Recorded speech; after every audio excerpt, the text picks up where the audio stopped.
जय श्रीमन नारायण। ए पर जे टिप्पणी हम करे जा रहल बा रामानुजदास श्रीमान गट्टू वेणुगोपाल स्वामी जी के द्वारा दिहल गयल बा। अध्याय 17 श्रद्धा त्रय विभाग योग श्लोक 21। यत्तु प्रत्युपकारार्थं फलम् उद्दिश्य वा पुनः दीयते च परिक्लिष्टं तद्राजसं उदाहृतम्। ओम।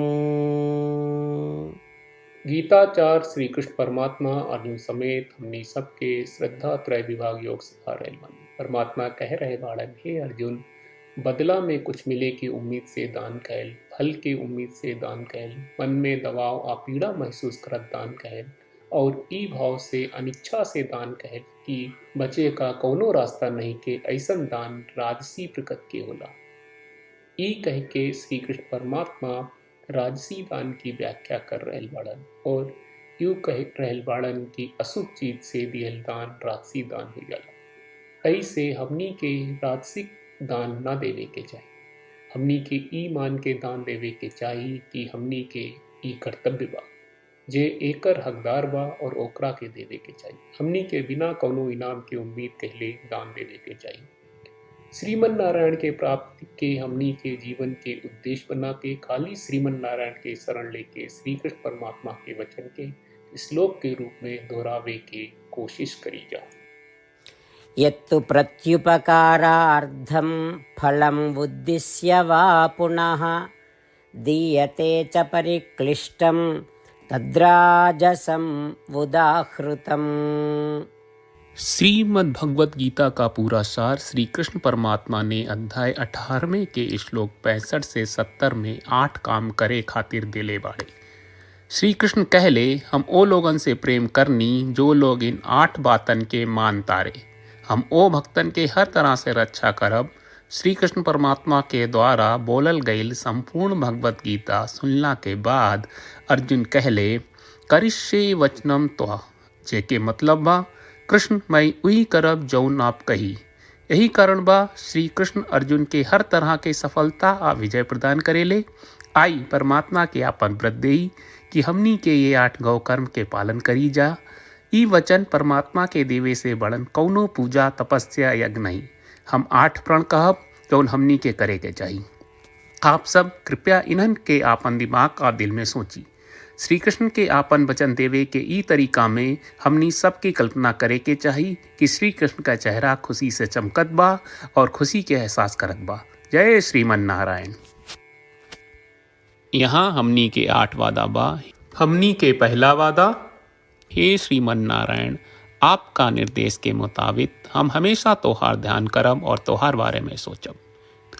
हमनी के दूसर वादा, हे श्रीमन नारायण, आपका सलाह का अनुसार हम हमेशा आपका भक्त रहब।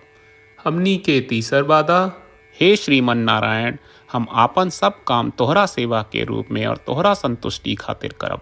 हमनी के चौथा वादा, हे श्रीमन नारायण, जैस की आप माने के कहले रहलू, हमरा बहुत विश्वास बा कि हम आपके होई और हम हमेशा आपन दोनों हाथ जोड़ के आपके नमस्कार करब और आपकी पूजा करब। हमनी के पांचवा वादा, हे श्रीमन नारायण, हमरा के तोरा बात माम एकम शरणम ब्रज 1866 याद कहले, जहां आप हमरा के आपन का अर्पित करे का कहा। श्रीमन नारायण, मैं हमेशा तोरे शरण में रहब। हमनी के छठवां वादा, हे श्रीमन नारायण, हमरा के तोहरा बात माँ सुचहा 1866 याद कहले कि आप हमनी के शोक ना करे का आश्वासन दे रहे बड़े, हम अब और शोक ना करब।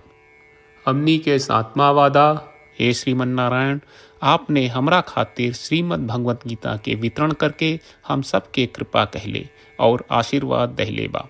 हम वादा करत बानी कि रोजाना कम से कम 1 श्लोक पढ़ब या सुनब। हमनी के 8वां वादा, हे श्रीमन नारायण, आप गीता के पूरा मानवता तक ले गयलू। हम गीता में आपके दिव्य वचन के उन भक्तन तक पहुँचावे के प्रयास करब जे गीता से अपरिचित बा। हे श्रीमन नारायण, हम उई करब जौन तू करेगा कहब, हम ऐसन व्यवहार करब जैसन आप चाहत बानी और हम खाली आपका खातिर काम करब। श्रीमन नारायण के रोज आपन वचन देहल कि हम ओइस करब जैस आप कहत बानी, ई अपने आप में बड़न पूजा बा। श्रीमन नारायण करशे वचनम त्वा, श्रीमन नारायण हम तोरे निर्देश के मुताबिक काम करब।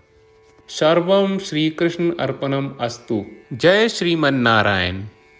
यत्तु प्रत्युपकारार्थं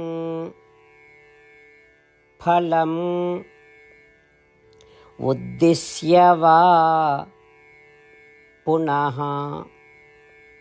दीयते च परिक्लिष्टं तद्राजसं उदाहृतम्। ओम।